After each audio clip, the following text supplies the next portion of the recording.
Just like the street lights lit this town, like a fire in a blaze, gotta burn it down. Can't be afraid to. Hey guys, welcome back to APC. I'm AndeeParis, and of course, this is where I connect with you guys. Crick, crack, story time. Crick meaning that the story is real. Crack meaning a crackhead told me. I wasn't even asking them, they just told me.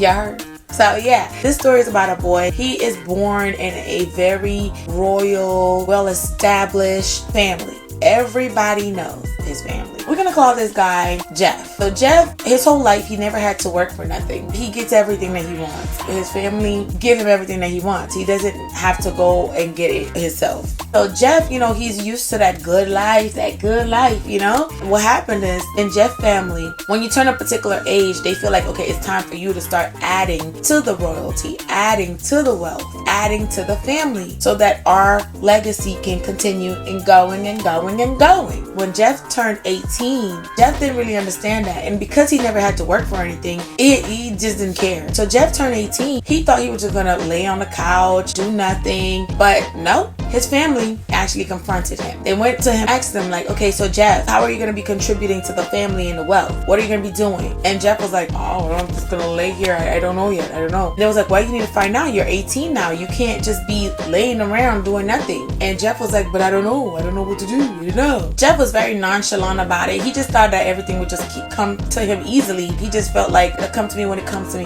Whatever. So his family arranged an assignment. They decided to be really, really tough on Jeff because they saw more in him and they wanted him to be great. But they realized that they had to push Jeff out there and kind of like give him some tough love. So they kicked Jeff out. They kicked Jeff out and they told him don't come back until he get his life together and that he has something to contribute to the family's legacy. That same day, they just kicked him on out or whatever. They didn't give him no clothes. He had no chance to get anything. They just kicked him out. Real tough love. So Jeff was like, what am I gonna do? Like, what? No, open the door. And no one opened the door. They didn't give him a car. They didn't give him a bike. Nothing. Jeff only has his body and the clothes that was on him that day. After multiple attempts to get back in the house and he realized nobody's opening the door, he didn't know what to do. First, you know, he just kind of like laid there in front of the door. Like he just sat in front of the door. He was crying. He was very like distraught. He didn't know what to do. Like he couldn't believe this was happening. Like he was just like, what is this? Why would my family kick me out? Jeff is thinking, why would? And so as he's sitting there processing and crying in front of the door, the big French door, it starts to pour, it starts to rain. Now Jeff was like, he don't know what to do. So he just kind of stayed right in front of the door. After a few hours, Jeff started to get hungry. And he was just like, he banged a little bit, nobody. After a few more hours, he got even more hungry. He starts to get thirsty. He's getting cold. It's windy. It's raining heavy. It's pouring beautiful rain. And he's just sitting there. He don't know what to do. 12 hours went by, nothing. 15 hours, nothing. 24 hours, nothing. So now Jeff is like, are they really not gonna open this door? This really happened to me. Jeff is thinking. After like 48 hours of just kind of sitting in front of that door and they didn't open the door for him. So, you know, Jeff was just like, wow. And so he got up off the floor and he started kind of like just walking around, pacing around in the yard. He's just going back and forth, back and forth. Now his family is inside looking at him. The goal is not to hurt Jeff. The goal is to mold and build Jeff and make Jeff his best self. They're not really trying to hurt him. So there is somebody watching and making sure that, you know, Jeff don't go to sleep and don't wake up, you know? So Jeff is pacing back and forth, back and forth. He's in his head. He's like, he's freaking out. He's like, yo, my family abandoned me. My family is not helping me. Oh, my family kicked me out. So he went through a bunch of different emotions as he's just pacing around in the yard. First, he was really angry. He was super upset. And then he got sad. And then he was super sad. And then he just got quiet. Jeff was just quiet. He just pacing around, but quietly, not even thinking about nothing. He's just pacing around. Eventually, he stopped. Jeff just was like, if they're not gonna help me, I gotta do something. I gotta help myself. So Jeff went ahead. He got up. He started walking out of the estate. And just was walking like on the street, just walking around. Where they live, there's no stores nearby. And so he has to do a long walk to even get to like a real main road. But he's just walking. He's walking, he's thinking, he's kicking rocks on the floor. He don't know what he's doing. He's just walking. He's so sad. He's just so sad. On his walk to nowhere, he finally made it to like the main road area. There, he crossed the street. Now he's inside of a plaza, and he runs into like a homeless person. He doesn't have any money. He sees the foods. He's hungry. His stomach is growling. He wants some food, but he doesn't have money to get it. But he sees the homeless person, and the homeless person had someone that had got them something. So he actually went and spoke to the homeless person and was like, hello, I'm not homeless or anything, but how did you get this food? And the homeless guy was like, you just gotta ask somebody to get it for you and hope that, you know, somebody's kind enough to get it for you. Jeff was like, oh, okay, thank you. So he went and he actually tried to get somebody to buy him something. It's been like over 48 hours now, so he's dirty. His clothes got dirty. He's been walking around on dirty stuff. So, you know, he looks a mess.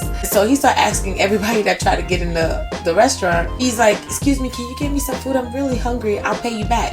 No one. I mean, like 20 people done went and left, and no one said yes. So then Jeff was still hungry, and the homeless guy saw that. The homeless guy went to him and was like, here you go. You can have some of this. And Jeff didn't want it. Jeff was disgusted. Jeff was like, ew, like you just had your mouth on this, and the thing looked nasty, old and crusty. I don't want this.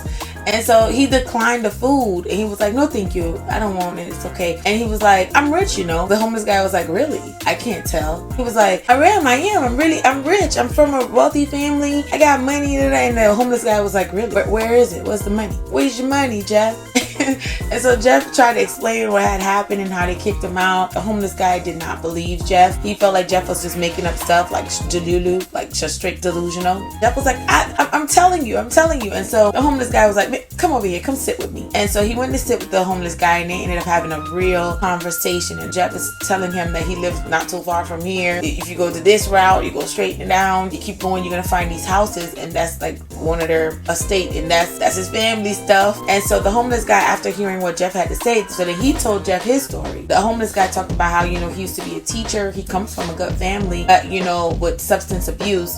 He ended up like having to be on the streets and was not able to take care of himself because he spent all his money on all those substances and all the wrong things that was damaging his inside and stuff like that. He told his story to Jeff, and Jeff was listening. He told Jeff about like the great life that he had before he was on the street, before he became homeless. The reason to tell the story was to just tell Jeff, like, look, we all have a story. At the end of him telling his story to Jeff, he told Jeff, he was like, listen, little boy, you're very young. You have a long life ahead of you. You can be whatever you really want to be. What do you want to be? And Jeff was like, but that's the problem. That's why I got kicked out, because I don't know what I want to do. I don't know. And he was like, well, sometimes when you don't know what to do, you still have responsibilities. You still have stuff to take care of. In some situations, you may have to do something that you don't want to do to get to what you want to do when you don't have the help. And, you know, Jeff listened. He just sat there with the guy for hours and hours and just thinking about everything that the guy said to him. He even learned the guy's name. The guy's name is actually Benjamin. He just processed everything. It was just like, while he was sitting there with Benjamin on the floor next to a big garbage thing with the funk and everything, a great idea popped up in Jeff's head. Like, okay, so even if I don't know what I want to do, I can do something to take care of what I need to take care of. And as I'm doing that, that'll give me time to like figure out what I want to do. The idea that popped up in his head, he was just like, he's going to be like his grandfather. He decided he's going to be like his grandfather. Jeff's grandfather is an army guy. Jeff's grandfather had joined the army when he was 18. And so Jeff decided he's going to follow the same footstep as his grandfather, and that he's going to join the army and he's going to build a life. As he's doing that, if there's something that he really want to do, army will open up the space for him to be able to get that done. And so Jeff was all excited. He was just like, yes, thank you so much, Benjamin. Thank you so much. I'm going to see you around, okay? I got to get back home. I got to go tell my family I figured this out. And Benjamin was just looking at him like he's crazy. He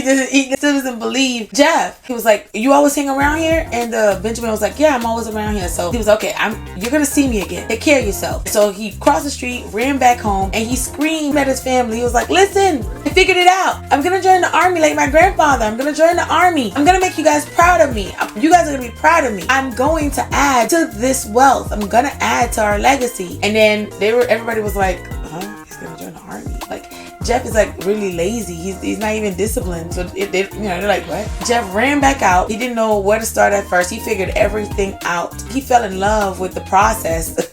Actually, he had to figure out where's the army place. Get there. Okay, once he got there, he signed up. He took the test. He passed. So they welcomed him in. And so now he had shelter. He had food.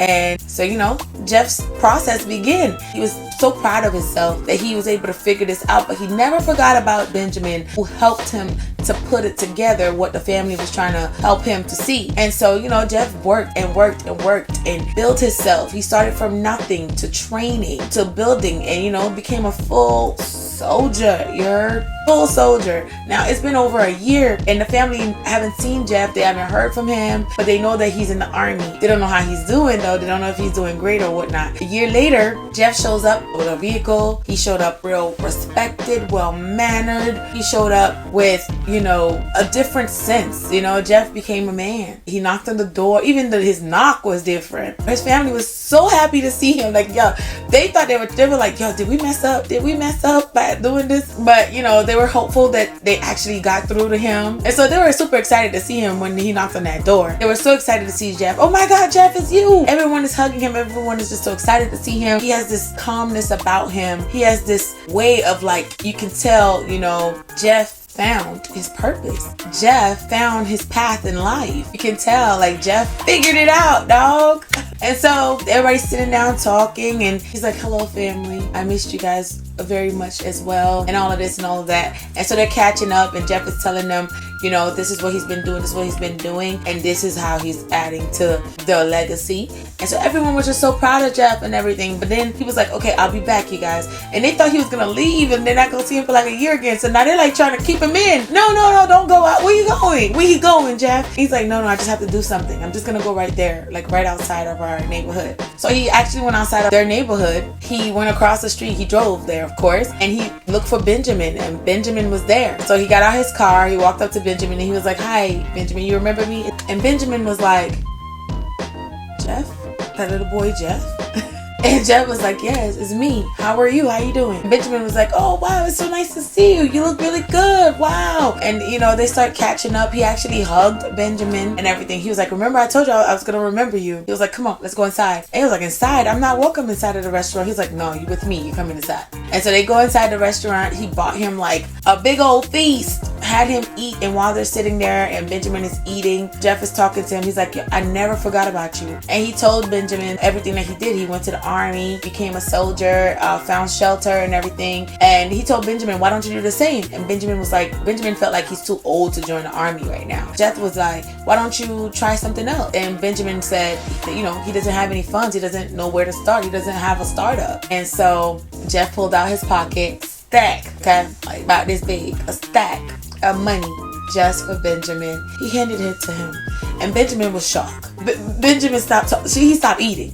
He was just like, I can't take that, says Benjamin. And Jeff was like, you don't owe me anything. I want to help you because you helped me. And so Benjamin was like, I can't take this. You have a life ahead of you. You have stuff to do. It's okay. It's okay. And then Jeff was like, I'm not going to take no for an answer. You're going to take this money. You're going to start over. You're going to get your life together. You're going to have a second chance at life. And Benjamin just started crying, just pouring. Couldn't believe how thoughtful that someone that he only met for like a few minutes, a few hours, was to him. He was so grateful. And Lord and behold, you know, after the meal, Jeff was like, okay, I gotta get back to my family. They're looking for me. And he actually took Benjamin to the house to go meet his family. He took him to the estate and introduced him. At first, the family didn't understand. But then when Jeff explained, like, Benjamin is a part of the reason why he was able to come up with that idea. And so the family was so grateful. They were so grateful. So from there, Jeff went, like, asked Benjamin, like, where can I take you? Like, where can you go? Like, where can I take you? And Benjamin was like, well, I don't have a place yet. And so he dropped Benjamin at a hotel, and he paid for like a whole month for the hotel so that Benjamin could find a house,